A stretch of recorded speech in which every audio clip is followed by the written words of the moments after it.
আসসালামু আলাইকুম। আজ মঙ্গলবার ৯ নভেম্বর ২০২১। আমন্ত্রণ ফ্রেন্ডলি মোবাইল প্রবাস টাইম বুলেটিনে। শুরুতেই জানাবো শিরোনাম। ওমানের ৫১তম জাতীয় দিবস উদযাপনে প্রজ্ঞাপন জারি। ওমান সাগরে নিম্নচাপ, সমুদ্রের পানি বাড়ার আশঙ্কা। ২৪ ঘন্টায় ওমান সহ বিশ্বে বেড়েছে করোনায় সংক্রমণ ও প্রাণহানি। ওমানে শীতের আগমনী বার্তা, বাড়ছে কম্বলের চাহিদা। দেখছিলেন শিরোনাম, এবার বিস্তারিত। ওমান প্রবাসীদের জন্য মাত্র ২ রিয়েলের ৪,০০০ রিয়েলের ইন্স্যুরেন্স সুবিধা দিচ্ছে ফ্রেন্ডলি মোবাইল। সুবিধাটি পেতে আজই ডায়াল করুন *380*2*12#। ওমানের ৫১তম জাতীয় দিবস উপলক্ষে এক প্রজ্ঞাপন জারি করেছে দেশটির ট্রাফিক বিভাগের মহাপরিচালক। প্রজ্ঞাপন অনুযায়ী সোমবার ৮ নভেম্বর থেকে আগামী ৩০ নভেম্বর পর্যন্ত দেশটির নাগরিক এবং প্রবাসীদের তাদের যানবাহনে ওমানের জাতীয় স্টিকার লাগানোর অনুমতি দেওয়া হয়েছে। তবে গাড়িতে স্টিকার লাগানোর জন্য বেশ কিছু নিয়ম মেনে চলতে হবে নাগরিক ও প্রবাসীদের। নিয়মগুলোর মধ্যে আছে, স্টিকারগুলো ভালোভাবে লাগাতে হবে যেন উঠে না যায়। স্টিকারগুলি গাড়ির সামনের এবং পাশের জানলায় লাগাতে হবে। অবশ্যই কোনো স্টিকার নম্বর প্লেট বা গাড়ির হেডলাইটের ওপর লাগানো যাবে না। স্টিকার কোনো কাপড়ে বেঁধে রাখা যাবে না এবং ইঞ্জিন কভারেও লাগানো যাবে না। স্টিকারে কোনো আপত্তিকর বা অনৈতিক বক্তব্য ব্যবহার করা যাবে না। যানবাহনের অপরিশোধিত সামগ্রীতে স্টিকার ব্যবহার করা যাবে না এবং ট্রাফিক আইন মেনে চলতে হবে। কোনো পোস্টার ব্যবহার করলে তাতে শুধুমাত্র ছবি বা বাক্যাংশের মধ্যেই সীমাবদ্ধ রাখতে হবে। স্টিকার হিসেবে মুকুট বা ড্যাগারের প্রতীক রাখা যাবে না। ওমান সাগরে সৃষ্ট নিম্নচাপের প্রভাবে সাগরের পানি ২ মিটার পর্যন্ত বাড়তে পারে বলে জানিয়েছে দেশটির আবহাওয়া অধিদপ্তর। আজ এক বিবৃতিতে ওমানের আবহাওয়া অধিদপ্তর জানিয়েছে, নিম্নচাপের প্রভাবে ওমানের মুসান্দাম প্রদেশের উপকূল অঞ্চলে সমুদ্রের পানি ২ মিটার উচ্চতায় ওঠার সম্ভাবনা রয়েছে। আজ সমুদ্র অনেকটাই শান্ত থাকলেও আগামীকাল নিম্নচাপের কারণে সমুদ্রের পানি ২ মিটার উচ্চতায় ওঠার সম্ভাবনা রয়েছে। তাই যে সকল জেলে সমুদ্রে মাছ ধরতে যাবেন তাদের অবশ্যই আবহাওয়া বার্তা জেনে সমুদ্রে যাওয়ার নির্দেশ দেওয়া হয়েছে। চলমান করোনা মহামারীতে মধ্যপ্রাচ্যের দেশ ওমান সহ বিশ্বজুড়ে দৈনিক মৃত্যুর সংখ্যা বেড়েছে।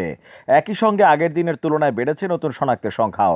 গত ২৪ ঘন্টায় ওমানে নতুন শনাক্তের সংখ্যা ১৪, যা গতকালের তুলনায় ৪ জন বেশি। মঙ্গলবার ওমান স্বাস্থ্য মন্ত্রণালয়ের দেওয়া তথ্য অনুযায়ী নতুন সুস্থ হয়েছেন ১৯ জন। গত ৩ সপ্তাহ যাবৎ দেশটির সুস্থতা সূচক ৯৮.৫%। আজ হাসপাতালে নতুন ভর্তির সংখ্যা ১। ওমানের সমস্ত হাসপাতালে মোট চিকিৎসাধীন আছেন ৯ জন, আইসিইউতে আছেন ৩ জন। দেশটিতে বর্তমানে মোট শনাক্তের সংখ্যা ৩,০৪,৩89 জন। সুস্থ হয়েছেন ২,৯৯,৭৯৫ জন। এখন পর্যন্ত সর্বমোট মৃতের সংখ্যা ৪,১১৩। এদিকে গত ২৪ ঘন্টায় সারা বিশ্বে করোনায় মারা গেছেন ৫,০০০-এর বেশি মানুষ। একই সময় নতুন করে আক্রান্তের সংখ্যা ছাড়িয়েছে ৩.৫ লাখ। এদিকে গত ২৪ ঘন্টায় বিশ্বজুড়ে সবচেয়ে বেশি সংক্রমণের ঘটনা ঘটেছে যুক্তরাষ্ট্রে। অন্যদিকে দৈনিক মৃত্যুতে শীর্ষে আছে রাশিয়া। দৈনিক প্রাণহানির তালিকায় এরপরই আছে যুক্তরাষ্ট্র, ইউক্রেন, তুরস্ক, ভারত। এতে বিশ্বব্যাপী করোনায় আক্রান্তের সংখ্যা ছাড়িয়েছে ২৫,১০,০০,০০০ ঘর। অন্যদিকে মৃতের সংখ্যা ছাড়িয়েছে ৫০,৭০,০০০। হেমন্ত মানে শীত শীত ভাব, ঠান্ডা বাতাস, ঠান্ডা প্রকৃতি। শেষ রাতের দিকে শরীরে অনুভূত হয় শীত। এ সময় মনে হয় একটু কম্বল বা কাঁথা জড়িয়ে নিলে ঘুমটা আরও আরামের হবে। ষড়ঋতুর বাংলাদেশে হেমন্ত মানেই শীতের আগমনী বার্তা।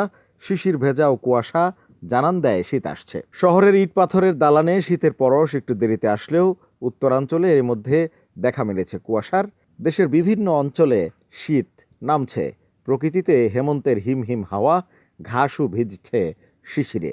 বাংলাদেশের মতো ওমানেও আসতে শুরু করেছে শীতের আগমনী বার্তা। দেশটির আবহাওয়া অধিদপ্তরের দেয়া তথ্য অনুযায়ী আগামী ২ দিনে দেশটির বিভিন্ন এলাকায় তাপমাত্রা কমতে শুরু করবে। ধারণা করা হচ্ছে কিছুদিনের মধ্যেই শুরু হবে শীত মৌসুম। কাল থেকে দেশের বিভিন্ন এলাকায় তাপমাত্রা উল্লেখযোগ্য হারে কমবে বলে জানিয়েছে ওমানের আবহাওয়া অধিদপ্তর। ঘোষণা, ওমানের ইব্রিতে ২টি মোবাইলের দোকান বিক্রি করা হবে। আগ্রহীদের ৯০৮০৮২৯২ অথবা ৭৯১২১৯০৪ এই নম্বরে যোগাযোগ করতে বলা হয়েছে। ওমানে করোনা পরিস্থিতি অনেকটাই নিয়ন্ত্রণে, তবে এই সংক্রমণের হার যে কোনো সময় বেড়ে যেতে পারে এমন শঙ্কায় দেশটির সকল মসজিদ ও উপাসনালয়ে প্রবেশে করোনা সতর্কতা মেনে চলার আহ্বান জানিয়েছে দেশটির ধর্ম মন্ত্রণালয়। এক বিবৃতিতে মন্ত্রণালয় জানায়, মসজিদ বা উপাসনালয়ে প্রবেশের সময় সকল নাগরিকদের করোনা সতর্কতামূলক ব্যবস্থা সঠিকভাবে মেনে চলতে হবে। কারণ বর্তমানে দেশের করোনা পরিস্থিতি অনেকটাই স্বাভাবিক থাকলেও যে কোনো সময় এই সংক্রমণ বাড়তে পারে। তাই সংক্রমণ প্রতিরোধে সকল নাগরিকদের সুপ্রিম কমিটির দেয়া সকল স্বাস্থ্যবিধি মেনে চলার আহ্বান জানানো হয়েছে।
ওষুধ যেটি মানুষের রোগ প্রতিরোধ ক্ষমতাকে শক্তিশালী করার পাশাপাশি ভাইরাসের প্রজনন ক্ষমতা অকার্যকর করতে সক্ষম।